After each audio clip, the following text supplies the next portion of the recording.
जंगल में हलचल मची हुई थी।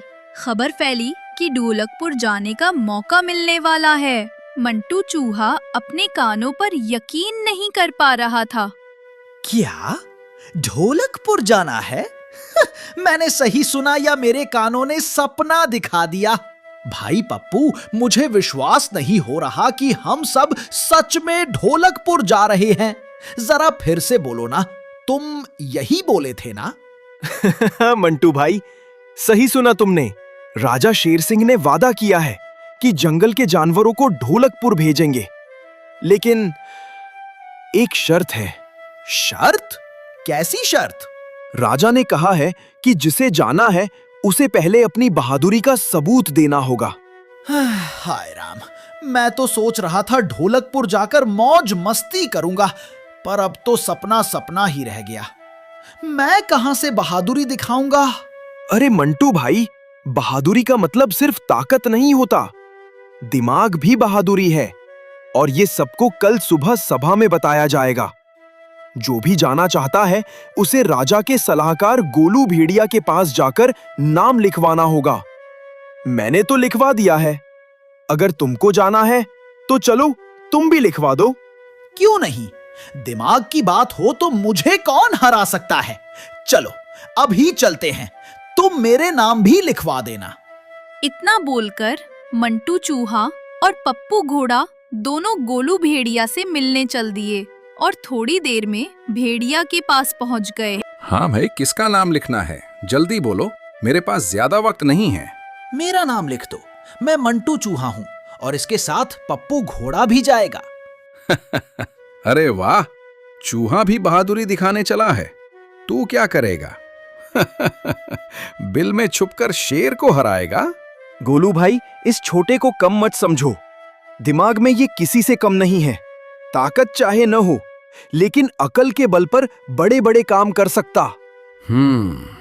ठीक है, नाम लिख देता हूं, लेकिन याद रखना, कल राजा की सभा में जो भी काम मिलेगा उससे पीछे हटना मत, वरना नाम कट जाएगा। पीछे हटना मेरी आदत में नहीं है। अब तो बस देखना, ढोलकपुर की सैर हम ही करेंगे। नाम लिखवाने के बाद दोनों लौट आए। पूरी रात जंगल में यही चर्चा होती रही कि राजा शेर सिंह आखिर कौन सी परीक्षा लेने वाले हैं। अगली सुबह होते ही सारे जानवर सभा में इकट्ठा हो गए। जंगल के वीरों, मैंने सुना है तुम सब ढोलकपुर जाना चाहते हो, लेकिन ढोलकपुर जाना आसान नहीं। वहां सिर्फ वही जाएगा जो अपनी बहादुरी साबित करेगा। हर रोज एक नई परीक्षा होगी और जो सफल होगा वही चुना जाएगा। इतना सुनते ही सभा में हलचल मच गई। कोई डर से कांप गया, कोई उत्साह से उछल पड़ा। तभी राजा ने पहली परीक्षा का ऐलान किया। पहली परीक्षा है, पहाड़ी के उस पार से मेरे लिए सोने का आम लाकर दिखाओ। जो ये काम कर देगा वही सबसे आगे रहेगा। इतना सुनते ही सब जानवर सोच में पड़ गए, क्योंकि पहाड़ी के उस पार डरावना नाग रहता था। भाई, ये तो बहुत मुश्किल है। अब क्या करेंगे? मुश्किल तो है, लेकिन नामुमकिन नहीं। यहां ताकत से काम नहीं चलेगा, बस दिमाग लगाना होगा। सुनो सभी, ये काम आसान नहीं है। वहां जाना खतरे से भरा है, इसलिए मैं 2 टोलियां बनाऊंगा। हर टोली में 3 ज्यादा साथी होंगे। ताकत, चतुराई और धैर्य का संतुलन चाहिए। और सुनो, रास्ते में जो भी मिलेगा उसकी मदद करना और उसकी मुसीबत सुनना अनिवार्य होगा। केवल फल लेने वाले नहीं, बल्कि दिल से परखे जाने वाले लोग हम ढूंढ रहे हैं। जो टोली सच्चे मन से निकलेगी वही अमावस्या की रात को गिरने वाला सोने का आम पाएगी। ये आम अमावस्या की रात को ही आता है और अब सिर्फ 10 दिन बचे हैं। कल सुबह तुम सब जंगल को अलविदा कर दोगे और निकल पड़ोगे। याद रखना, ढोलकपुर की सैर उसके लिए है जिसकी दिल सबसे साफ निकलेगा। दोनों टोली का चयन भेड़िया और घोड़े करेंगे। पहली टोली मंटू चूहा, पप्पू घोड़ा और रामू गधा। राजा महाराज, मैं वादा करता हूं, मेरी चालाकी किसी को ठेस पहुंचाने में नहीं लगेगी। मैं किसी की आवाज अनसुनी नहीं करूंगा। हम जानबूझकर किसी की मुश्किल नहीं बढ़ाएंगे, बल्कि जो भी मिलेगा उससे पहले उसका दुख सुनेंगे और फिर दिल से मदद करेंगे, चाहे वो कितना भी छोटा हो। मंटू, हम इस बात का हवाला नहीं देंगे कि हम कितने बड़े हैं। हम बस वही करेंगे जो सही लगेगा। और अगर रास्ते में हमें कोई ऐसा मिले जिसे डर हो, हम पहले उसकी हिम्मत बढ़ाएंगे। मैं भले भारी भरकम चाल चलता हूं, पर दिल से हल्का हूं। अगर किसी को बोझ उठाने की जरूरत पड़ी तो मैं सहारा दूंगा। दूसरी टोली चंपा लोमड़ी, गोलू भेड़िया, मैं खुद और गंजू हाथी। अरे वाह, हम भी तैयार हैं। लेकिन मैं कहूँ तो सुनने और समझने में हमारी टोली पीछे नहीं रहेगी। मेरी चालाकी का उपयोग किसी को धोखा देने के लिए नहीं होगा, बल्कि मुश्किलों को सुलझाने में लगेगी। मैं सुझाव दूंगा, हम सब रास्तों का सही चुनाव करेंगे और अगर किसी ने गलत फैसला लिया है तो उसे सही रास्ता दिखाएंगे। मेरा वजन और मेरे कदम किसी का डर बढ़ाएंगे, पर मैं वादा करता हूं कि मेरे कदम सहारा देंगे, न कि डर। जो भी हमसे मिले, हम उसे सम्मान और मदद देंगे। जंगल में दो टोली बन चुकी थीं। एक छोटी, तेज और चालाक, दूसरी बड़ी, ताकतवर और सोच वाली। राजा ने फिर एक बार स्वीकार कर लिया कि रास्ता खतरनाक है, पर यही काम उनकी इंसानियत, जंगलियत की परख भी करेगा। ध्यान रहे, रास्ते में मिलने वाले किसी भी जीव की मदद करोगे और उसकी परेशानी सुनोगे। अमावस्या की रात को जो टोली दिल से साफ निकली वही आम पाएगी। तुम सब कल सुबह निकल पड़ोगे। अब रात भर की तैयारी करो। राजा की इतनी बात सुनकर दोनों टोलियां अपने अपने घर जाती है और रात में सबने मिलकर सलाह बनाए। उधर भेड़िया को जंगल का रास्ता पता था, लेकिन आधा ही पता था, और उधर घोड़े को जंगल का कुछ भी मालूम नहीं था कि किधर जाना। और फिर दूसरे दिन सुबह होते ही दोनों टोलियां अपने अपने रास्ते की तरफ निकल पड़े। चलते चलते एक दिन बीत गए। मंटू भाई, ये रास्ता, ये तो पूरी तरह उलझा हुआ है। मुझे तो लग रहा है हम कहीं खो ही जाएंगे। पेड़ इतने बड़े और अंधेरे हैं कि सूरज की रोशनी नीचे तक नहीं पहुंच रही।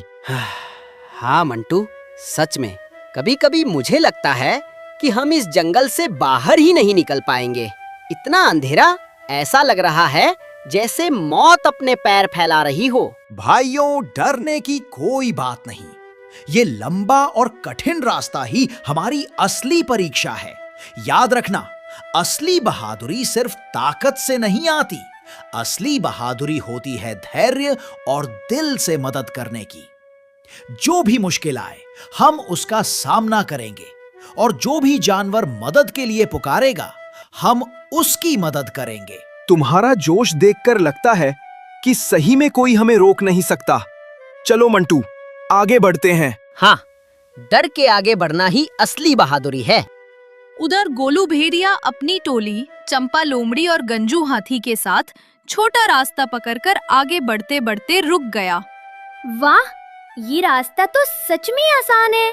लगता है हम जल्दी पहुंच जाएंगे। छोटा रास्ता और जल्दी मजा। अरे चंपा, देखो, आसान दिखने वाली चीजें सबसे खतरनाक साबित होती हैं। हमें सावधान रहना होगा। कभी भी कोई जाल या छल कपट हो सकता है। याद रखना, असली परीक्षा अभी बाकी है। सच में आसान तो दिख रहा है, लेकिन दिल को साफ रखना और समझदारी से आगे बढ़ना अब हमारी जिम्मेदारी है। गोलू की टोली इतना बोलकर आगे बढ़ी और चलते चलते सामने एक अंधेरा जंगल आता है। इतना देखकर फिर वे सब थोड़ा अंदर जाते हैं, रुक जाते हैं। अरे भगवान, ये क्या जगह है? सूरज की रोशनी गायब हो गई।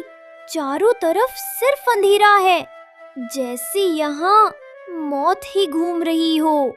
ठीक है, अब डर के पीछे भागने का समय नहीं है। छोटा रास्ता दिखने में आसान था, लेकिन असली चुनौती यही है।